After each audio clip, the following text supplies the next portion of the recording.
Hello everyone, सुप्रभात। स्वागत है आप सभी का agri power Jaipur coaching classes में। मैं अंकिता। आज के इस क्लास में हम लोग डिस्कस करेंगे JPSC old paper 2024 paper number 1 discuss कर रहे हैं हम लोग। फर्स्ट सेशन इसका ऑलरेडी हो चुका है जिसपे 10 क्वेश्चंस हम लोग डिस्कस किए थे। आज है सेकंड सेशन, यहाँ हम लोग बात करेंगे टोटल 20 क्वेश्चंस का। तो चलिए आज का क्लास शुरू करते हैं। क्लास शुरू करने से पहले एक information, RPSC food safety officer का न्यू कोर्स हमारे यहाँ अवेलेबल है। आप इस कोर्स को अवेल कर सकते हैं। आपको कोर्स का डिटेल्स जानने के लिए आप हमारा टेलीग्राम चैनल ज्वाइन कर सकते हैं और आप सारा बेसिक डिटेल्स वहाँ से कलेक्ट कर सकते हैं। न्यू वैकेंसीज आ रही है, so I will suggest you to start your preparation right now. With this information, let's start our today's session. First question, which of the following food business falling under the purview of Central Licensing Authority includes? ये जो question है वो food safety and standard licensing and registration of food business regulation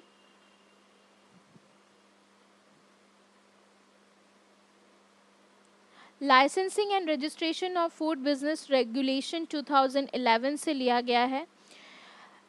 registration और licensing of food business का distinction कुछ points पर किया जाता है। फर्स्ट पॉइंट, एनुअल टर्नओवर पर पीछे जो स्लाइड हम लोग पढ़े थे, फर्स्ट सेशन जो हम लोग कंडक्ट किए थे 10 क्वेश्चंस का, उस पर मैंने आपको एनुअल टर्नओवर से रिलेटेड चीज़ समझाया था।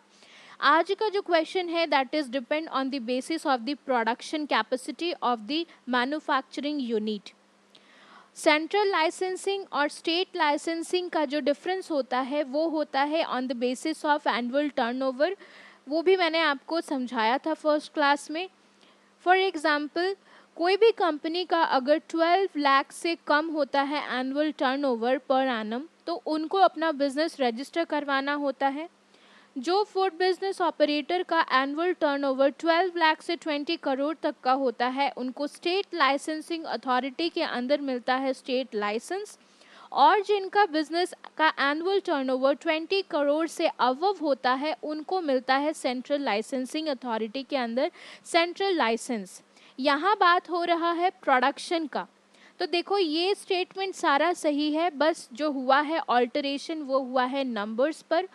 Dairy units including milk chilling units equipped to handle और प्रोसेस, अगर यहाँ पर मोर देन 40,000 के जगह 50,000 पर litre of milk per day होता तो ये स्टेटमेंट करेक्ट होता। बट ये ऑप्शन क्योंकि यहाँ पर 40,000 litres of liquid milk per day mention है, तो ये ऑप्शन गलत है। Vegetable oil processing unit and unit producing vegetable oil की बात की जाए तो यहाँ पर 3 के जगह अगर 2 मेट्रिक टन पर डे होता तो ये ऑप्शन करेक्ट होता। ये ऑप्शन भी इसी तरह हमारा गलत होता है।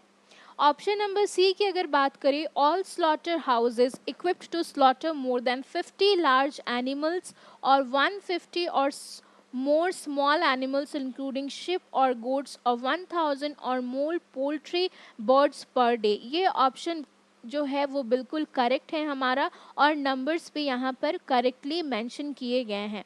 डी ऑप्शन भी गलत है। तो फर्स्ट क्वेश्चन का हमारा आंसर जाता है option number C, that is all slaughter houses with 50 large animals and 150 और more small animals. Question number 2. The interactive exchange of information and opinions throughout the risk analysis process concerning risks, risk-related factors, and perceptions among risk assessors, risk managers, consumers, industry, the academic community, and other interested parties, including the explanation of risk assessment findings on the basis of risk management decision is referred to as।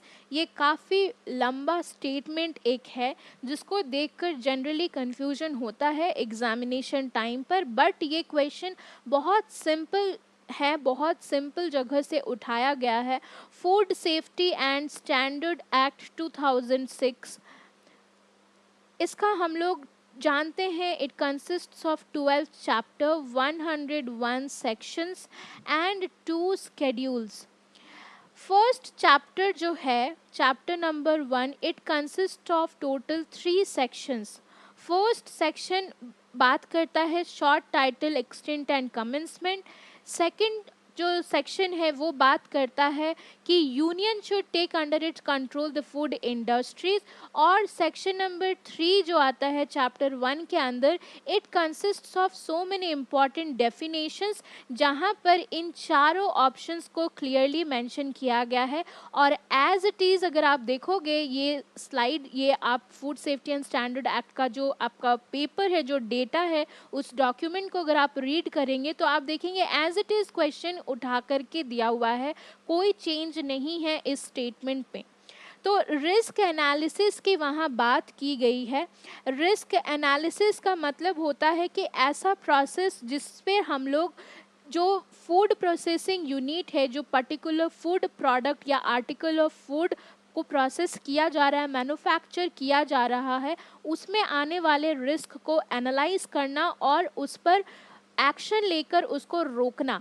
और risk analysis के अंदर ही आता है हमारा ये 3, that is risk management, risk analysis, risk assessment and risk communication.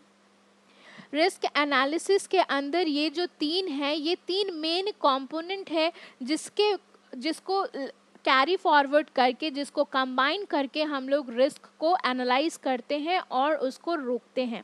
Risk management की अगर बात की जाए तो रिस्क मैनेजमेंट का मतलब होता है ऐसा प्रोसेस जो कि रिस्क असेसमेंट को साथ में लेकर और अदर्स कुछ फैक्टर्स को साथ में लेकर के काम करता है, और हर वो फैक्टर्स को ओमिट करता है जो कंज्यूमर्स के हेल्थ को बैड इम्पैक्ट कर सकता हो या फिर उसको बुरी तरह से असर कर सकता हो। अगर रिस्क असेसमेंट की बात करें तो रिस्क असेसमेंट होता है कुछ साइंटिफिकली बेस्ड प्रोसेस, और इसमें होते हैं कई सारे स्टेप्स, जैसे हो गया हजार्ड एनालिसिस, सेकंड हो गया हजार्ड कैरेक्टराइजेशन, थर्ड हो गया रिस्क कैरेक्टराइजेशन। ये कुछ इम्पॉर्टेंट स्टेप्स है जिसको लेकर के हम रिस्क असेसमेंट कर सकते हैं। लास्टली जो रिस्क एनालिसिस का इम्पॉर्टेंट कंपोनेंट होता है वो है रिस्क कम्युनिकेशन, जिसके माध्यम से हम क्या करते हैं, हम इंफॉर्मेशन एक्सचेंज करते हैं, ओपिनियंस को एक्सचेंज करते हैं। जो ये क्वेश्चन हमारा पूछा है, इंटरैक्टिव एक्सचेंज ऑफ इंफॉर्मेशन, तो ये बहुत क्लियर कट क्वेश्चन था, ये इसमें कोई कंफ्यूजन नहीं था और पूरा पॉइंट एज इट इज़ उठा करके दिया गया है। तो इस क्वेश्चन का लेवल अगर देखा जाए तो ये काफ़ी इजी क्वेश्चन था। तो क्वेश्चन नंबर 2 का अगर ऑप्शन का बात करें हम लोग, तो option D is the right answer, that is risk communication. Now let's move to question number 3. What does proper leveling inform about food product to consumer and who provide it? 2 question है यहाँ पर। First question, proper levelling का क्या अर्थ होता है, और दूसरा question कि प्रॉपर लेवलिंग कौन देता है। तो देखो, प्रॉपर लेवलिंग क्या इन्फॉर्म करता है, ये बात हम लोग पढ़ते हैं food safety and standard, packaging and labelling, packaging and labelling regulation 2011, food safety and standard packaging and labelling regulation 2011 में लेवलिंग से रिलेटेड जो पॉइंट्स मेंशन है वो बताता है कि फूड प्रोडक्ट में name of the product, ingredient के नेम, कंपाउंड इंग्रेडिएंट अगर है तो उसका भी इंग्रेडिएंट लिस्ट, अगर कोई सा पर्टिकुलर फूड आइटम को देखा जाता है is responsible for causing allergy to some person, तो उसको भी as a food allergen mention किया जाता है। और इन सभी के थ्रू हम लोग इस बात को अश्योर करते हैं कि फूड जो है हमारे लिए सेफ है फॉर द कंजम्पशन। और साथ ही लेवलिंग में देखते हैं हम कुछ सर्टिफिकेशन मार्क, वो भी हम तक यही इंफॉर्मेशन पहुंचाता है और हमको यही अश्योर करता है कि फूड की जो न्यूट्रिएंट वैल्यू है, जो होलसमनेस है, वो एज इट इज़ मेंटेन है और the food is again safe for the human consumption. तो फर्स्ट पॉइंट तो क्लियर हो जाता है कि प्रॉपर लेवलिंग ऑफ फूड जो है वो हमें बताता है that the food is safe for consumption. But second question आता है यहाँ that who provides it. Safe for consumption दो ऑप्शन में मेंशन है, option number B and option number C, but change है इन ऑप्शंस में। फूड इंस्पेक्टर कहा जा रहा है ऑप्शन नंबर बी में कि फूड इंस्पेक्टर रिस्पॉन्सिबल है प्रॉपर लेवलिंग देने में। ऐसा है क्या? नहीं, ऐसा नहीं है। फूड इंस्पेक्टर किसको कहते हैं हम लोग? फूड इंस्पेक्टर की बात होती है section number 9 PFA act, prevention of food adulteration act 1954, जो food safety and standard act implement होने से पहले कार्यरत था। वहाँ पर 25 सेक्शन है इन टोटल। सेक्शन नंबर 9 बात करता है फूड इंस्पेक्टर के बारे में, जिसको आज हम लोग जानते हैं फूड सेफ्टी ऑफिसर के नाम से।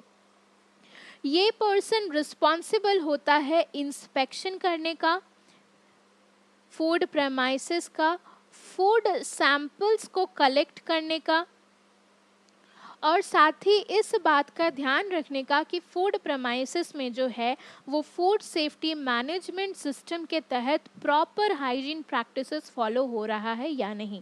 But this person is not responsible for the proper labelling of food.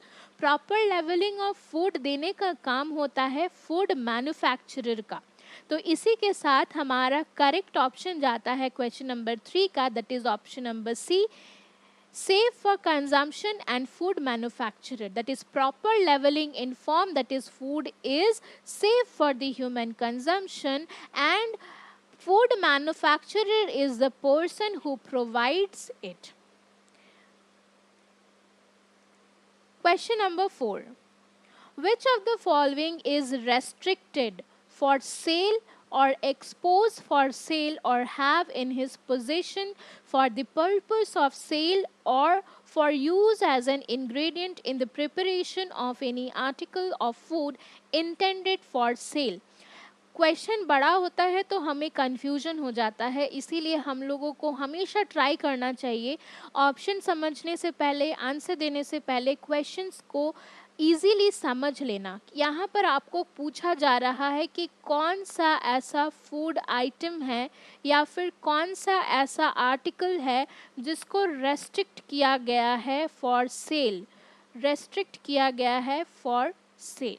ये क्वेश्चन आता है food safety and standard prohibition and restrictions on sale regulation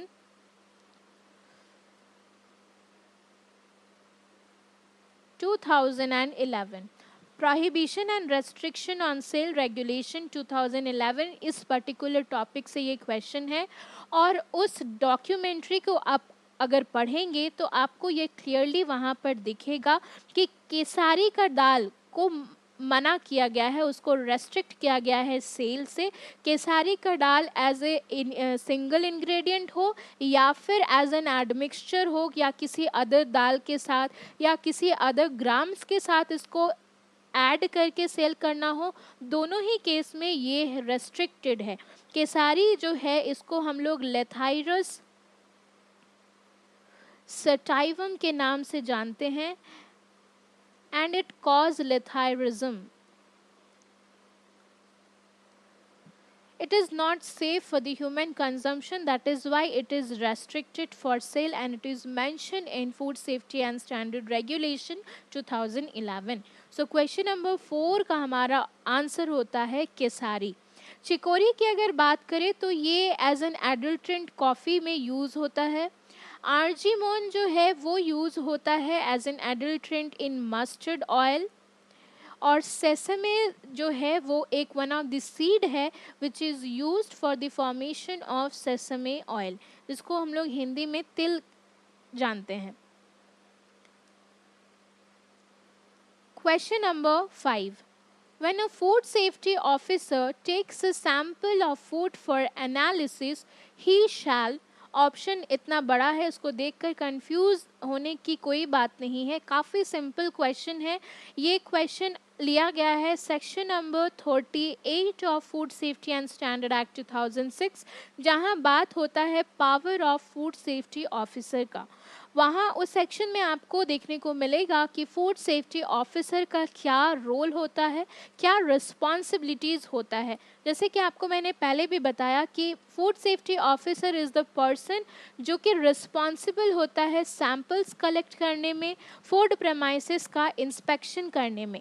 तो सैंपल कलेक्ट करने की जहाँ तक बात है तो उसको इन टोटल कितना सैंपल कलेक्ट करना होता है, इन टोटल वो 4 सैंपल्स कलेक्ट करते हैं, जिसको वो एक तो फर्स्ट सैंपल वो सेंड करते हैं फूड एनालिस्ट को, 2 सैंपल्स वो सेंड करते हैं डेजिग्नेटेड ऑफिसर को, और रिमेनिंग 1 सैंपल्स कस्टडी में रखा जाता है, सेफ कस्टडी में, जिसको अगर एफबीओ रिक्वेस्ट करे तो भेजा जाता है एक्रीडेटेड लैबोरेटरी में। तो इन टोटल 4 सैंपल्स का कुछ इस तरह से डिस्ट्रीब्यूशन देखा जाता है। तो अब हम लोग रीड करते हैं options. Send 1 part of the sample for analysis to the food analyst, yes correct, 1 part of the sample भेजा जाता है।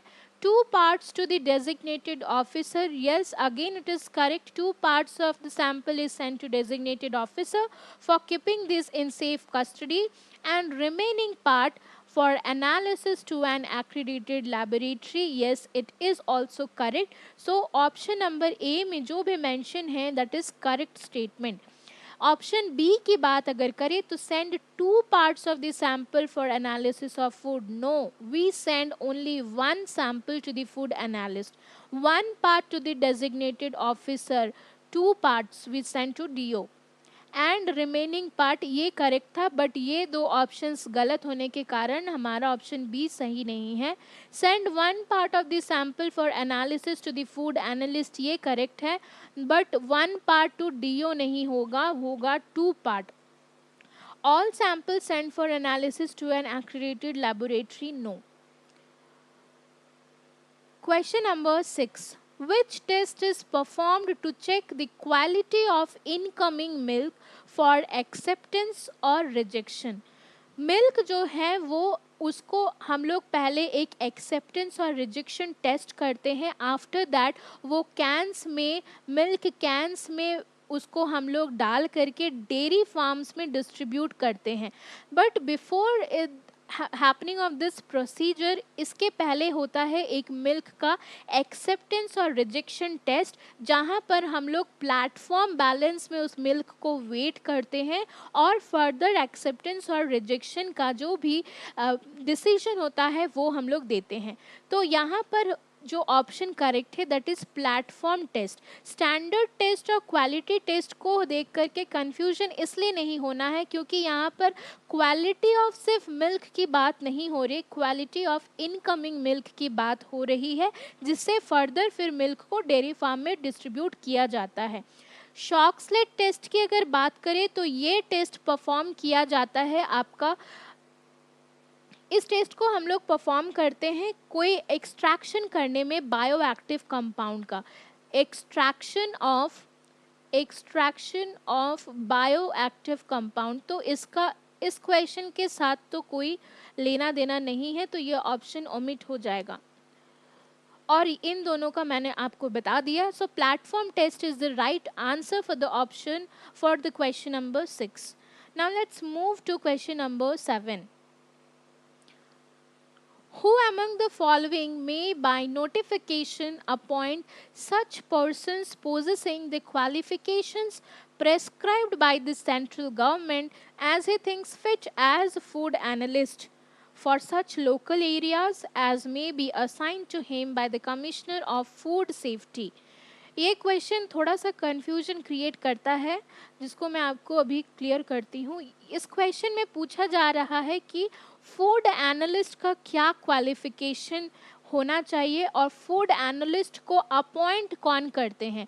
फूड एनालिस्ट का सिलेक्शन के लिए, इनको अपॉइंट करने के लिए जो भी क्वालिफिकेशन सेंट्रल गवर्नमेंट प्रेस्क्राइब किया है, according to that who is the person responsible to appoint food analyst. FA को कौन अपॉइंट करता है?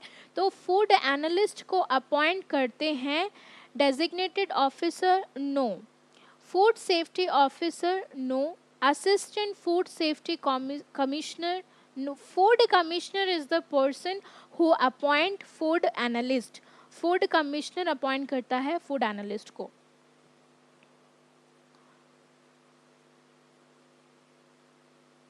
आगे बढ़ने से पहले एक information, RPSC food safety officer का कोर्स हमारे यहाँ पर अवेलेबल है। आपको इस कोर्स के साथ मिल जाता है doubt session, revision classes, time to time class आपको अपलोड होते हुए दिखेगा, टेस्ट सीरीज आपको मिलेगा, टॉपिक वाइज सारा ही टॉपिक इंक्लूडेड है। सिलेबस में जो भी टॉपिक मेंशन है सारा टॉपिक को कवर किया जाता है, और new agriculture current data and new schemes पर क्वेश्चन देखने को मिल रहे हैं। अभी जो करंट क्वेश्चन पैटर्न है उसके अकॉर्डिंग यहाँ पर सभी स्कीम्स या नए एग्रीकल्चर करंट डेटा को भी इंक्लूड किया गया है। सो इट्स बेस्ट टाइम कि आप जो है उस कोर्स के साथ इनरोल करें, क्योंकि जो न्यू वैकेंसी है वो आने वाली है। सो आप अपनी तैयारी को अभी से बुलंद करें, बेस्ट करें। सो इसके साथ आपको अगर कोई और इन्फॉर्मेशन चाहिए हो तो आप यहाँ कांटेक्ट कर सकते हैं और बाकी के सभी डिटेल्स आप ले सकते हैं। अब हम मूव करेंगे हमारे नेक्स्ट क्वेश्चन में, that is question number 8। Who among the following has the authority to seize any article of food? इस क्वेश्चन में आपको पूछा जा रहा है name of the person who has the authority to seize any article of food. Authority to seize any article of food. तो ये question तो पहले भी मैं आपको आंसर बता चुकी हूँ, आपको अगर याद हो तो you can easily answer the question. Option read करते हैं। First option is food commissioner. Food commissioner do not go for the inspection or collection of food sample। तो ये पर्सन जो है वो आर्टिकल्स को सीज नहीं करते हैं। Food safety officer is the person who is responsible for the inspection of food premises।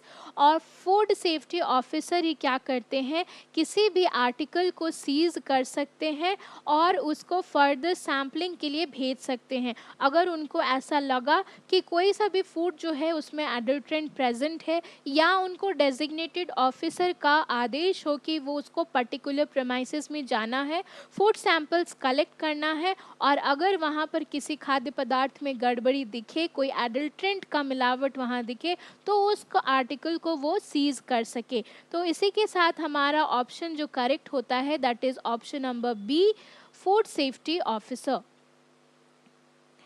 Now let's move to the question number 9। A license granted under food safety and standard regulation shall be valid for a period of dash from the date of issue। यहाँ पर minimum to maximum year आपको पूछा जा रहा है कि licence कितना दिन तक वैलिड होगा। तो लाइसेंस वैलिड होता है from 1 to 5 years from the date of the issue. Question number 10, FSSAI इसका क्या फुल फॉर्म होता है? Food safety and standard authority of India. Food safety and standard authority of India license number comprises how many digits? आप अगर food packaging को ध्यान से देखेंगे, फूड पैकेट्स में आपको एक लाइसेंस नंबर दिखेगा जो होता है food safety and standard license number. Question आपसे पूछा है कि वो कितना डिजिट्स का होता है, तो आज ही आप कोई भी फूड आर्टिकल को उठाना, उसका पैकेज देखना और काउंट करना कितना डिजिट होता है। वहाँ आपको दिखेगा कि it consists of 14 digits. So question number 10 का हमारा आंसर होता है 14। Question number 11, the primary goal of food safety display board is. Food safety display board का क्या ऑब्जेक्टिव होता है, इसका क्या गोल होता है, ये आपसे क्वेश्चन पूछा जा रहा है। Display the food safety and hygiene practices to be followed by FBO, display the menu on the digital board, display the nutritional contents of the food product, display the latest standard and regulations.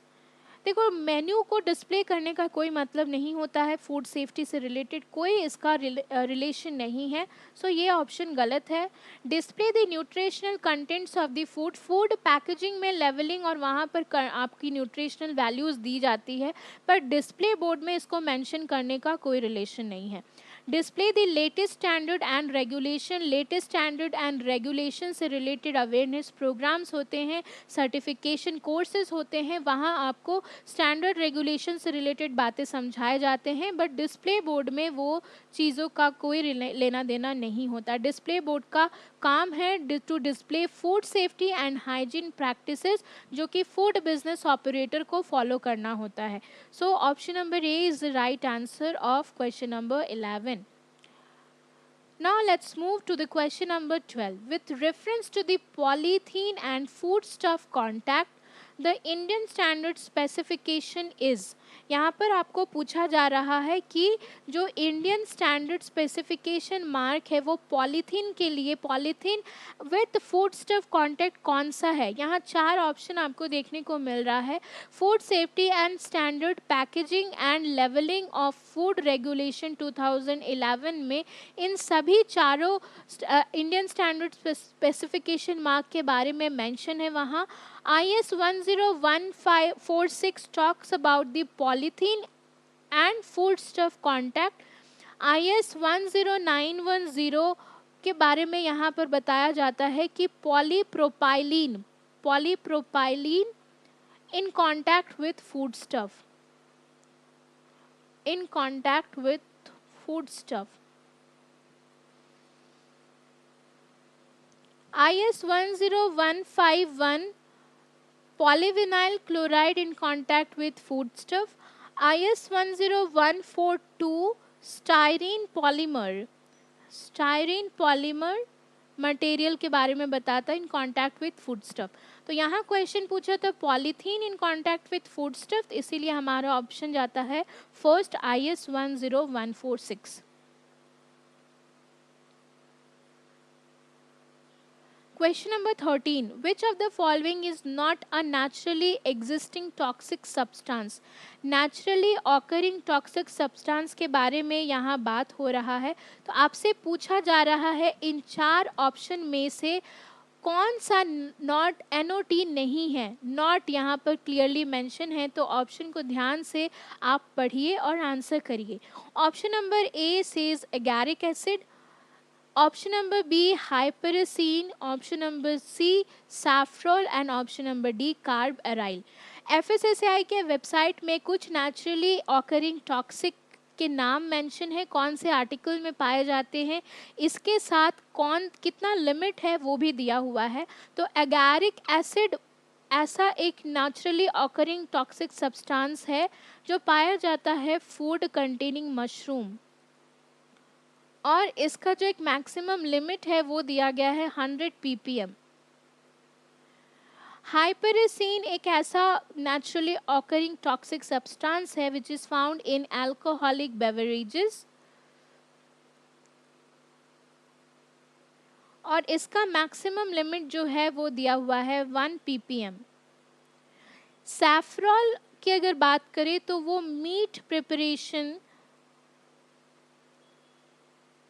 में use किया जाता है या उसमें देखने को मिलता है, और उसका एक मैक्सिमम लिमिट होता है 10 ppm. कार्बराइल की अगर बात करें तो ये एक इंसेक्टिसाइड है. It is not naturally occurring toxic substance but it is insecticide, तो इसीलिए हमारा ऑप्शन जो करेक्ट है that is option number D carbaryl. Question number 14. Why a person is not allowed to wear accessories in production area?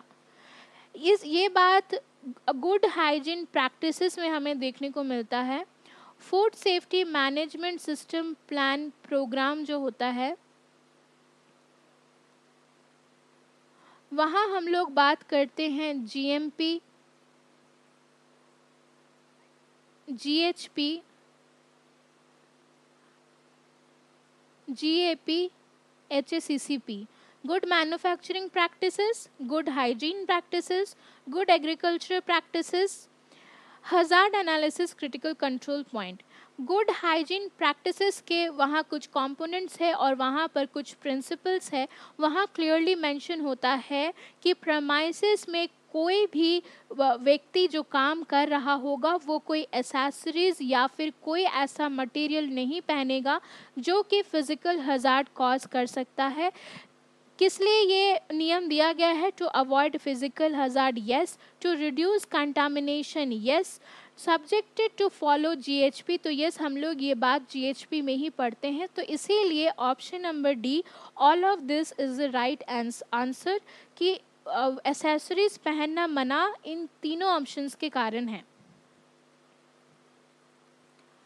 Question number 15, world food safety day is celebrated on. World food safety day और world food day, इन दोनों में बड़ा confusion होता है. World food day और world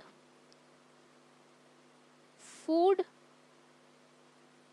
safety day, ये दोनों कब कंडक्ट होता है? वर्ल्ड फूड डे मनाया जाता है 16 अक्टूबर को और वर्ल्ड फूड सेफ्टी डे मनाया जाता है 7 जून को. 2023 में आरपीएससी एफएसओ का एग्ज़ाम था आपका 27 जून को. इस डेट से मैं इस चीज़ को रिलेट करके रखती हूँ ताकि कोई कन्फ्यूजन ना हो, तो आप भी इसको ऐसे याद कर सकते हो. आरपीएससी फूड सेफ्टी ऑफिसर का एग्ज़ाम जून में था, तो यहाँ पर फूड सेफ्टी की बात हो रही है, तो 7 जून. एक आपको ट्रिक मैं बता रही हूँ याद रखने का, बाकी आप इसको कैसे भी याद रख सकते हैं.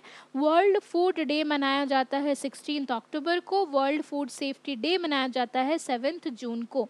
तो यहाँ पर करेक्ट ऑप्शन है हमारा C, that is 7 June. Question number 6, Agmark, agriculture mark conform to a set of standards that is approved by. Agriculture mark या फिर एग मार्क एक ऐसा सर्टिफिकेशन मार्क है जिसको दिया जाता है या अप्रूव किया जाता है by directorate of marketing and inspection, जिसको हम लोग इन शॉर्ट डीएमआई कहते हैं. इसीलिए यहाँ पर करेक्ट आंसर हमारा है option number B, directorate of marketing and inspection.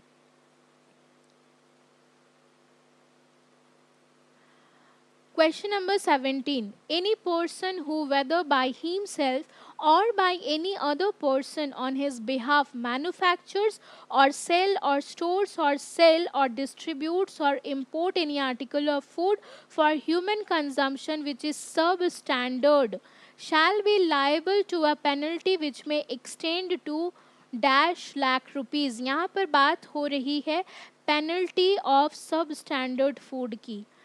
penalty of substandard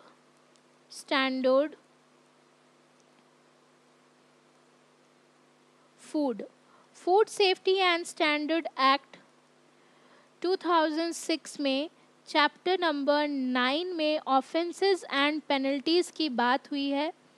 offences and penalties की बात हुई है. वहाँ पर आपको सब स्टैंडर्ड फूड का जो पेनल्टी है वो देखने को मिलता है not less than 5 lakh,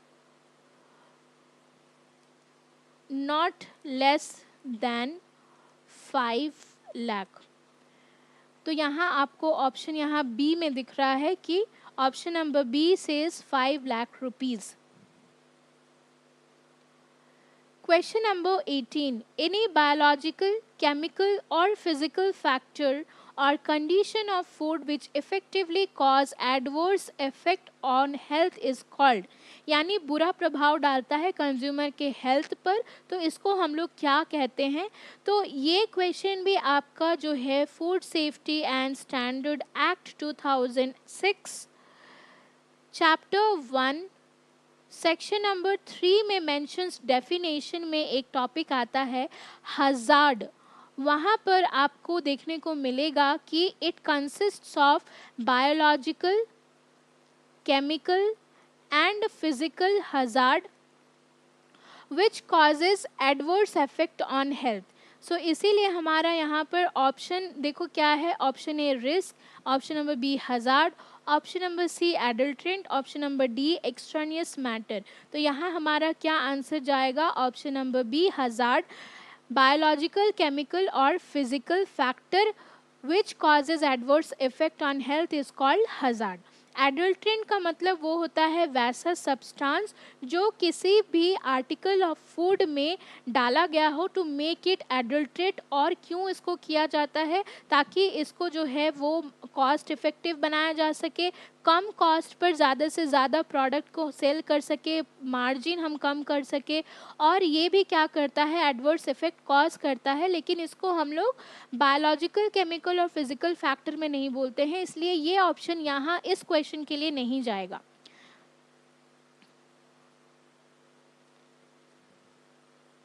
Question number 19, the minimum legal level for acetic acid in vinegar is। minimum level आपको पूछा जा रहा है कि acetic acid जो है विनेगर में कितना मात्रा में पाया जाता है।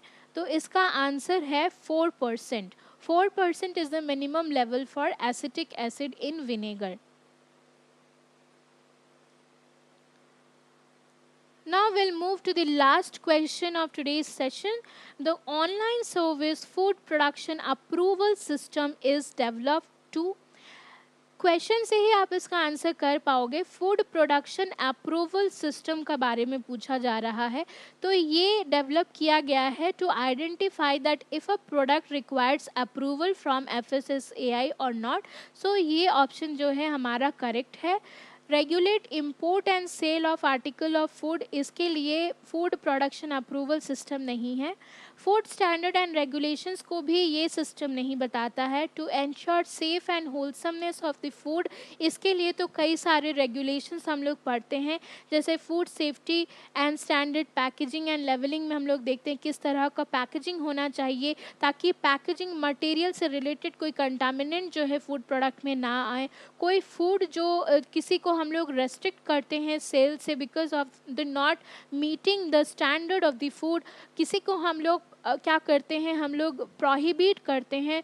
तो शेफ और होलसमनेस ऑफ द फूड के लिए कई सारे रेगुलेशंस है, but food production approval system इस चीज़ को नहीं बताता है।